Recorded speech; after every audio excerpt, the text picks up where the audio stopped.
Okay, we have another presenter, speaker from our class, and I'd like to invite John David Schirber to come up.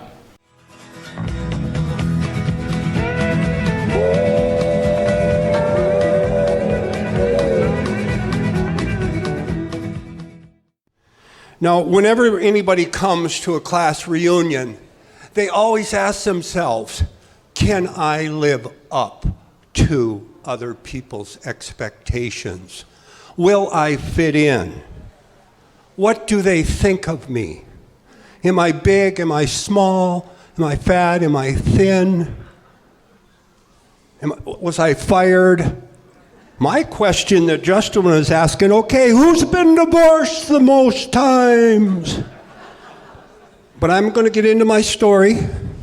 I do stories professionally. Why? Because they weave me into the community. Just like I was woven into the community with everybody that came up and talked to me. I was woven into the community, so there's less chance I'll fall out with the chef. I want to stay in the community. Now, speaking about our differences, I never wanted to be like anybody else, ever. That was my goal. I'm a member of AA. I'm a good atheist. I've never filled out a job application. I take 4 years vacation every year, so I don't have to wait for retirement because I get to taste it every year. The morning I wake up dead, I'm going to look back and I'm going to say I had a great life. Now I'm going to tell you a true story because that's how I weave myself into the community. This is absolutely true. This is in about year 73, 74. I was at St. John's University, behind the pine curtain down there in St. Joseph.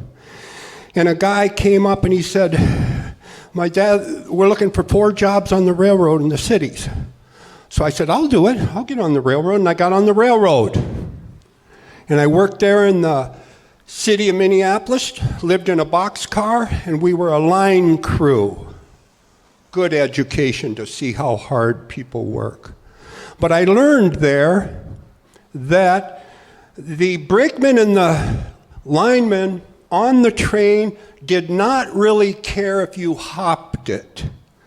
You just had to let them know where you were because they did not want to get frightened in the middle of the night when they got out of the trains and went up one side looking for hot brakes, came across the caboose, and came up the other side looking for cross braces. They looking for hot brakes, excuse me. So I found out that it was the dicks in the yard that would really bust you for hopping a train, but the trainmen, they were busy. They didn't care if you were on that train or not. 4 of us from St. John's. It was about year 73, 74. Got on the train. We went down to St. Paul. We sat in the weeds, and we waited for the train. You know, you always want to get up to the front of the train because they'll drop you off if you're in the tail. You'll be in Willingston or Minot. I mean, you will never get out of them stupid towns. So,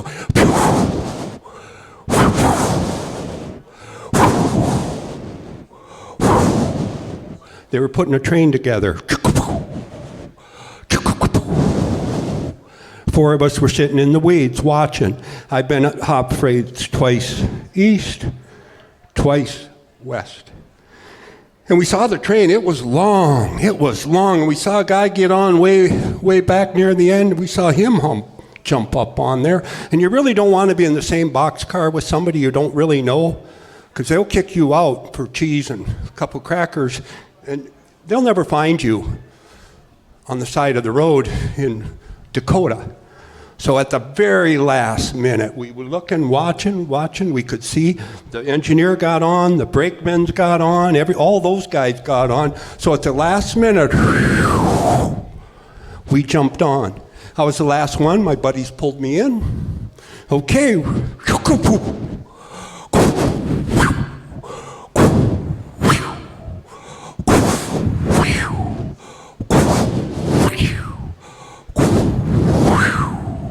We were on, and they hadn't kicked us off.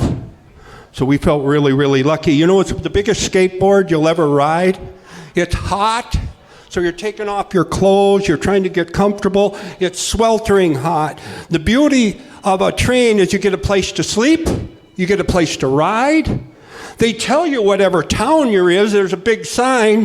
Why not? They slow down to 5 miles an hour. You can know exactly where you are. You don't need a wife to tell you how to go down the road because the train takes you there. So it's a freebie. It's a good, good ride.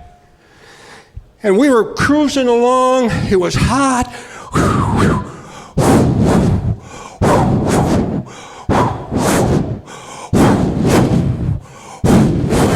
The farms were blazing by, the clotheslines were flapping in the wind, the kids were waving.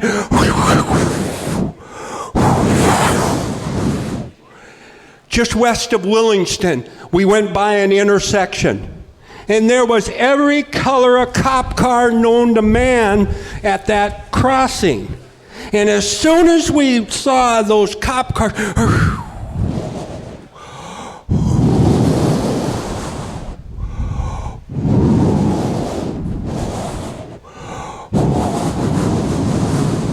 the train started slowing down. And we looked back about an eighth of a mile back, we could see those cop cars.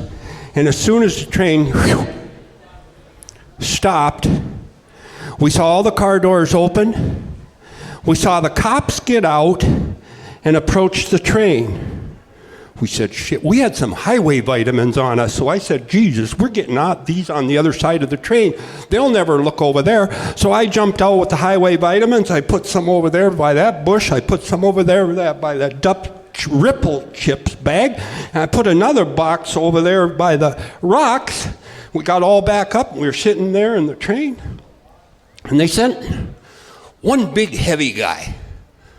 They probably sent the guy that really needed some exercise, but he was getting bigger, and he was getting bigger, and he was getting bigger, and he was huffing, and he was puffing, and he was huffing and puffing. He came up, he said, where are you guys going? We said, we're going out to Glacier National Park.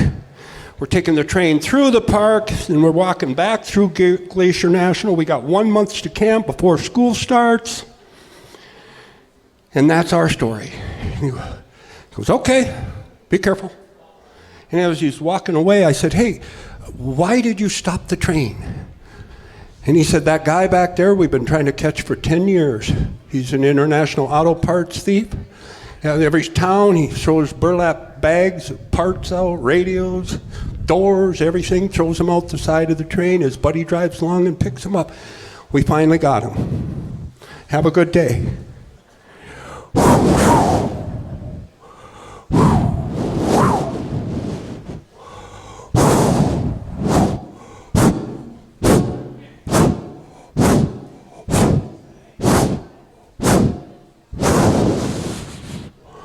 Be sure to always lock the rope, the boxcar door secure, because if it ever slams on you, it could maybe cut your legs off.